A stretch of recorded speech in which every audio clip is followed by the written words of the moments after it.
Welcome to the STARR Coalition podcast. My name is Luke Kramer, the Executive Director of the STARR Coalition, where we like to meet with movers and shakers within mental health, both regionally and throughout the United States. And we're very excited today to have with us Lorenzo Lewis. Lorenzo Lewis is the founder and CEO of the Confess Project.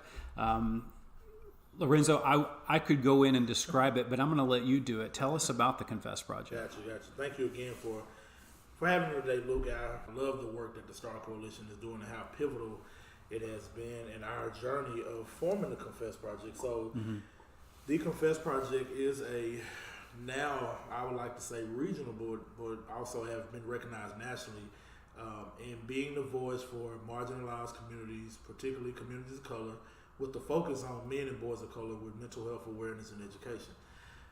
We do that in a few ways. We work throughout schools, colleges, and we are doing work in the contemporary space in the barbershops where we're training barbers to become mental health advocates while using the barbershop as a staple for resources and better access to mental health services.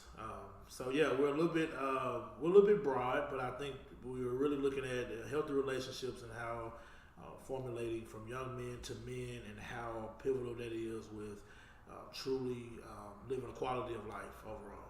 So I know that obviously the Confess Project, you guys are spider veining out into many different projects, right? Yes. So I mean, the a lot of innovative ideas, but one thing that you talked about was the barbershop project. Can you give us a little idea of imagine me, walking into the barbershop? What would you expect if you were to walk in? What is that all about? Yes, someone walking in on a Friday evening about 5:30 or 6 o'clock would probably have no idea that they are about to come to a surface and a space and a conversation that could almost change their life.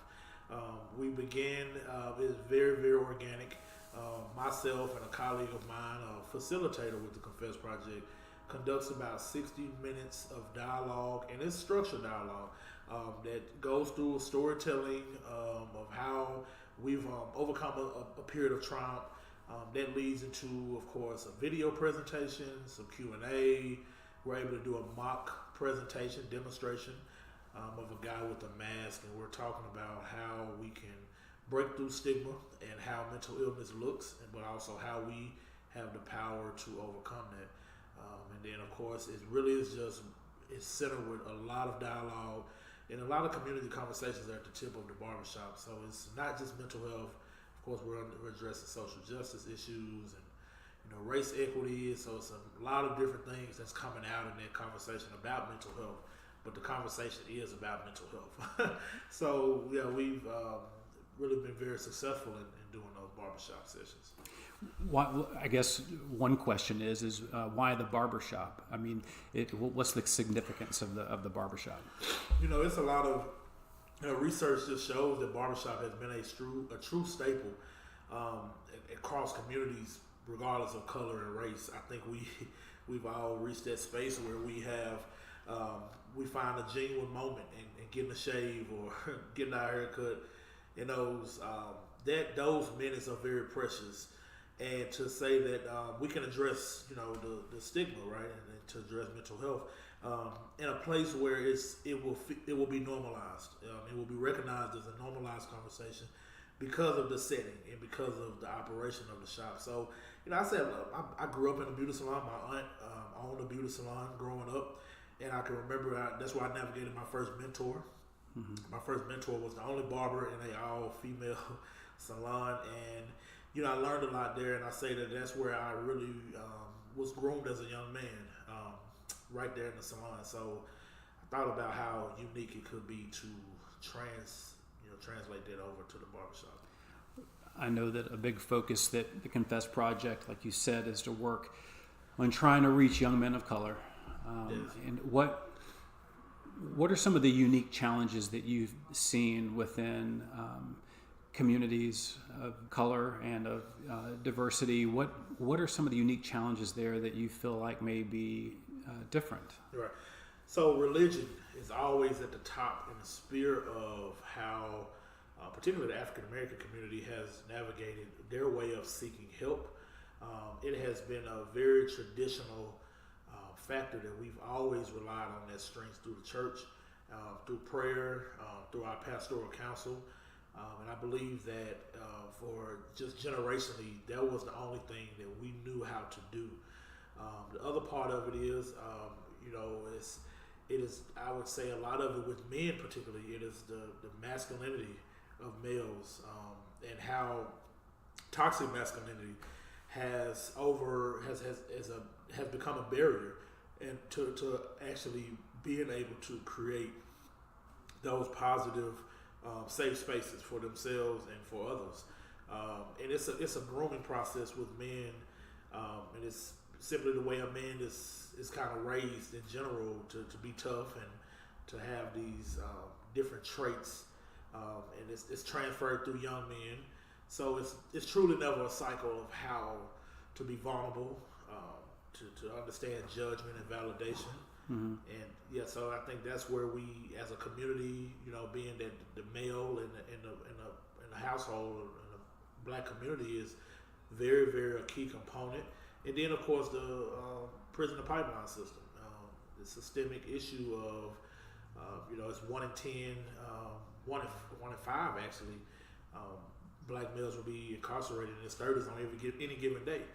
And I think that is pretty ridiculous when we think about the world that we live in and how our systems move through that. So, it's a lot of packed issues that go in between systemic and just the way that our culture has been put. So, well, you and I talked about culture versus race, right? Right. That even within communities of color, and when you say communities of color, that obviously is a broad blanket statement too, right? Because when you look at the Latino and Latina community, right, the difference within their perception of mental illness may vary depending on their cultural background. It's going to be different if you're from Mexico or Puerto Rico or Brazil. Just because you speak Spanish doesn't mean that you're under the same thing. Right. And so, I was fortunate enough to be able to sit in one of your presentations at the NAMI National Conference, and you discussed some archetypes, some pillars of kind of the male-dominated culture in our black communities that kind of define culturally what young men of color must, I guess the standards that they have to try to reach, right?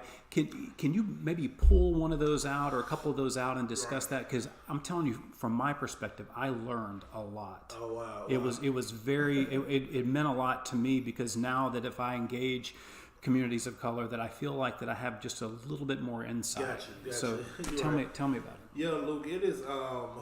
We look at those archetypes as a framework that is around, being the protector, the provider, and the priest. And we like to say the priest is not of the religious form, but the priest a man of reverence and importance.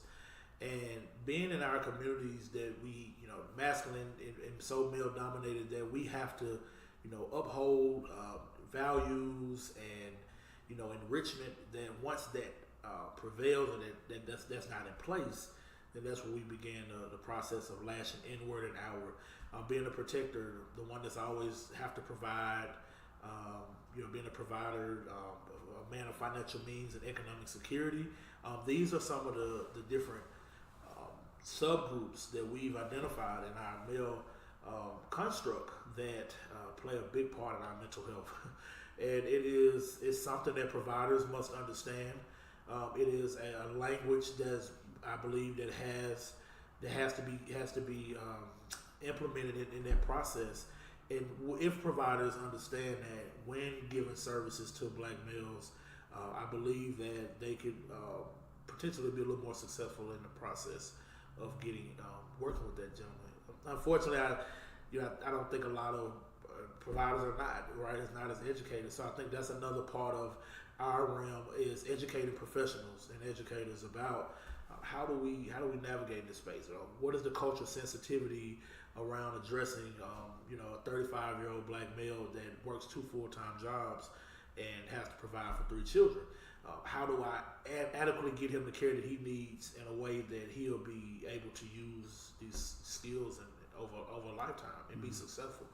So I think that's where we've signed up for one part of the work, but we realized that we have another part of the work. We have to educate, and I was just doing a field training with healthcare workers in DC about how to use the barbershop intervention as a part of their toolkit when working with communities in a very impoverished area in DC that's a high crime related area. So yeah, I think just that training is really important. You talk about going to DC. You obviously are traveling a lot now. I mean, this all started in 2016 by you just going to speak to a local church, right? And then all of a sudden, this idea of opening the discussion has exploded. Obviously, there is a need that needs to be filled, and you have found a conversation that people are excited about plugging into. Now that you are a man from Arkansas that's now getting a global perspective of the issues that are going on, do you find even within the United States, kind of talking about cultural differences, the interpretation of the mental health discussion around the United States, is that different places you go? Are you having to adjust your conversation? Are you having to, how do you look at the Confess Project as being a large program that could really help? We're talking about beyond even our own borders in the U.S.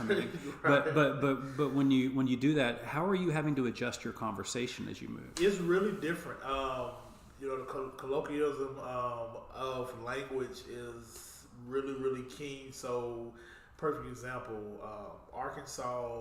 People like to say Arkansas and Memphis are very alike, but Memphis has some really, really deep-rooted issues that I don't think we have, right? And perfect example, we did a barbershop talk there, and it was just as quiet as a mouse. But to know that Memphis violence, the rate of violence, the crime rate, it is out the roof. So we understand there could be a lot of local issues with, community policing, the legislation. I mean, it's you can see through a lot of these problems in cities, but then you go out to DC, and DC is a vibrant city that has a lot of local leaders of all colors, but especially they have more leaders that are of color that are doing really, really well than probably the South in some ways. And to think that in those perspectives, some of those gentlemen view the oppressor as us, but in the South, it could be different. It could be someone who doesn't look like us. Sure. So that was very interesting. So it's you definitely have to adjust at that point, because you can actually come off as the oppressor in some of those cities.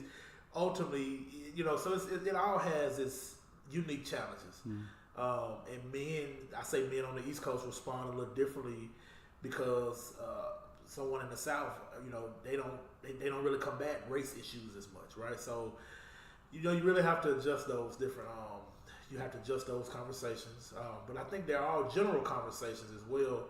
And the men in East Coast and out Midwest, they're a little bit more, I think, a little bit more subtle, versus here in the South, we're a lot more hospitable. We're willing to just kind of have more organic conversations. Versus I'm kind of used to them. The guys are just a little more quieter. They wait to kind of see who's going to talk first. So that's kind of different at home. You have to kind of stop the conversation, but there it's a little bit more. So you have to kind of pick at it, right? So I think those are some cultural things that we have to kind of get adjusted to. If that make any sense.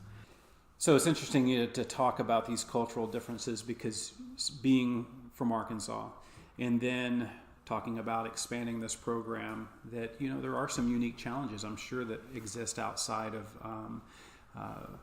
kind of the bubble that we live in here sometimes. So I think that's great. Now, what do you see now as the future for the Confess Project? I know you have a lot of different ideas, but you've got ambassadors in different places, so that whenever you go and you speak at a location, that you don't leave and the conversation stops, right? You have someone there who's going to anchor that, right? Yeah. So we, with us having such a broad reach, if you say, what are my 3 takeaways on how do we move forward to ultimately first to build better access to mental health services. 20% of African Americans are more affected than the general population, and suicide is the third leading cause of death for African American men. So we know that we need to build better access. We need to build a better segue to services. We need a true door to walk through. How do we do that? We have to formulate, not only ideas, we have to formulate action through programming, and we have to have ambassadors, like you said. We have to have the voice for the voiceless. We have to have ambassadors who are willing to organize a movement on the ground that can help with ultimately broadening the door for access, and also letting individuals know that they're not alone. So, the other part of this is we have to build healthy relationships. We have to, if you look at domestic violence rate, if you look at, the relationships amongst men to men, and even in our communities, if you look at the violence rate, it is not just always an issue, against Caucasians. It's an issue within ourselves. How do we build healthy relationships? And then lastly, I believe is our identity. How do we begin to come to self-understand who we are, and ultimately how that is very important to us, so that we can value getting help, getting practical help services. So all of these things about our identity is really important, and understanding. I'm just 30, right? And I'm just now going to therapy 8 months ago. But it took a lifetime to get there. But I had to understand at a certain point in life, oh wow, I'm human. That and that I need help, and if it's okay to get these different services if needed. But I had to understand who I was as a person, and I think that's where we become humane, and we understand that those things are important. So those are some 3 takeaways that I would say that we're really working on through our programs. Yes, we're a little more widespread, but I think as long as we keep those in mind, I think we are moving into a place of really eliminating the stigma ultimately over decades. We got a lot of work to do for sure. What I love about you, Lorenzo, is that you have a deep philosophical look of what needs to be done, but you also have the action to back it up, right? I mean, it's rare that people have that combination where they have insight into an issue that needs to be addressed, but instead of just having insight, they lace up their shoes and they roll up their sleeves and they're like, we've got work to do. And they actually dig down and get their hands dirty into it, right? So that's exciting for me to see how much progress you've made in a relatively short period of time. I mean, this has been a whirlwind for you, hasn't it? It has. It has been it's been a fly by night. I just remember, man, coming to you and Carol, telling you all my big idea about doing work in a church. And it took about 3 months to organize an event, and it went from that to saying, well, let's focus on this, and let's focus on just a more narrow. And then we really got a good focus on what we were trying to do, and we really sat down and really put the pen to pad, and we was able to really get a lot of things done. We ultimately had to realize, okay, we know it's our issue.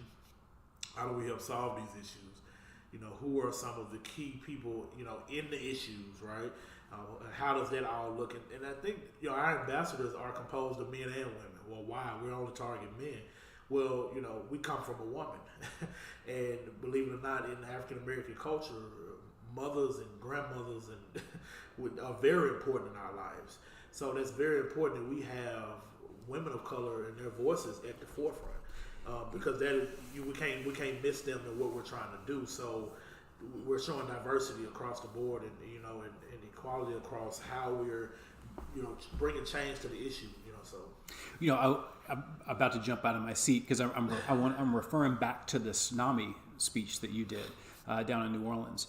You did address the women in the room. Definitely. You said there is a place for you in the conversation about the men, that they can't stand alone. They cannot. and I mean, what?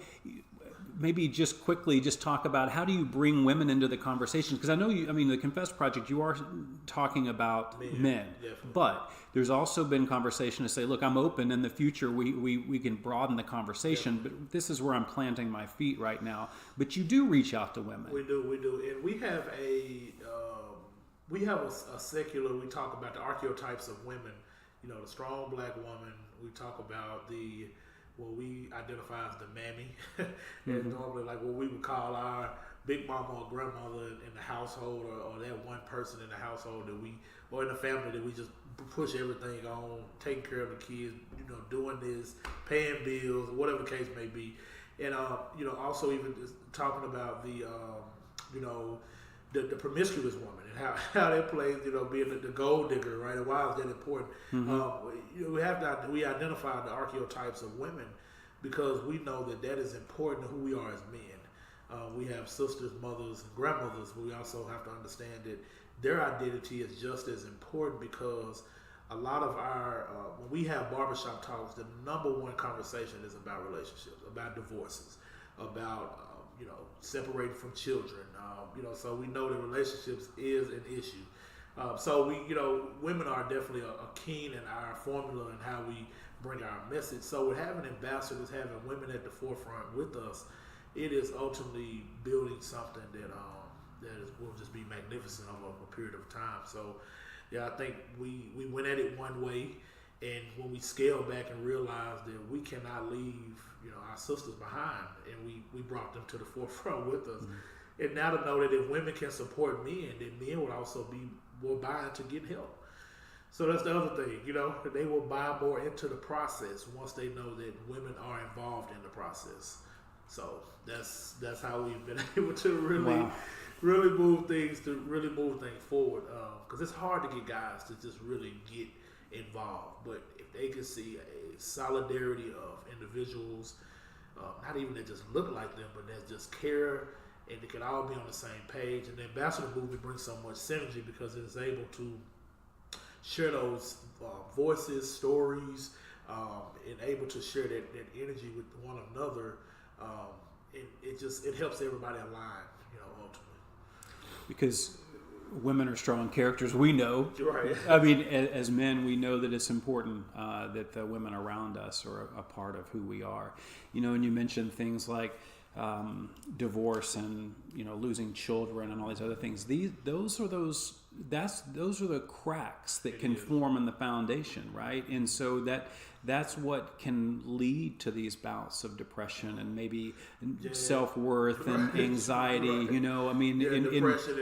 So it's I say, okay, we're looking at mental health awareness, we're educating, but are we looking at some of the key things that is harming us as humans? And that's where we began to really take a bite out of mental health and some of these other things that we need to address. But we have to get to the core first. Mm-hmm. And we have to talk about those core things that are truthfully taking us out of element that creates, the mental toxic space and creates some of these things about our anxiety or stress, toxic stress, right? And some of these things. So I think that's another way, Luke, of the way we framed our conversation, because we're not just going in saying, hey, you have bipolar, you have this, right. Schizophrenia looks like this. Right. No, we're having a conversation about your relationship. Okay, how did this look? Okay, this happened, and okay, maybe we can try this next time. Mm. That can show, oh wow, that's why I was so stressed. Maybe I need to stop dating this kind of person. You're right. Maybe this, oh wow, that's why I've been just keep staying up all night. This insomnia has kicked in. So you're able to really bring them to a true organic understanding of, wow, this is everyday stuff that I can probably obviously fix on my own or get some help for it and feel okay that these are things that everybody goes through. So it's normalizing everything, And that's beautiful, because that's part of what we have to do with the mental health is normalize that conversation of saying, look, we don't need another label on us of saying that we have this issue. We just have to realize that perhaps it's just a part of who we are, and what can we do to help kind of mend those things. Well, so I could talk to you for hours, Lorenzo, but I know there are going to be people that are going to be interested in how they can get connected with the Confess Project. Can you give them just a little bit of information if they want to get involved with you? What's the best way to do that? Yes. So we're out there on the World Wide Web, www.theconfessproject.com. That's www.theconfessproject.com. Email us at info@theconfessproject.com. And our social medias are very friendly to the public. We're constantly active out on our Facebook, Instagram, and Twitter. So we're always putting new information out. If anyone interested in being an ambassador, that information is out on our web. We just require individuals to be 18 years of of age, and of course they go through a virtual training with our coordinator, and of course we're in a point now where we're working to get them continuing education, through suicide prevention, safe talk, to understand, make sure that they have an understanding and concept of how to work with individuals in a crisis, be able to give these resources out as well. So that's it, Luke, and I really appreciate the time, and this has been awesome. Well, thank you so much. And I hope that one day we'll have an entire network, right, of Confess Project ambassadors and directors all over the U.S. because there's a need. It is. You're filling a need, and I appreciate it. Well, thank you again. This is Lorenzo Lewis, the Executive Director and Founder, or CEO and Founder of the Confess Project. Again, if you want to know more information, just check them out on the web at www.theconfessproject.com. Yes, correct? And check them out. They got a great website, a lot of information. Lorenzo is available to travel, right, and be able to share his message. So find out more information about them. So thanks again for joining us to the STARR Coalition podcast, again, where we like to get together with thought leaders within mental health and other areas. Thank you for joining us, and stay tuned for upcoming podcasts at www.thestarr.org. Thanks again.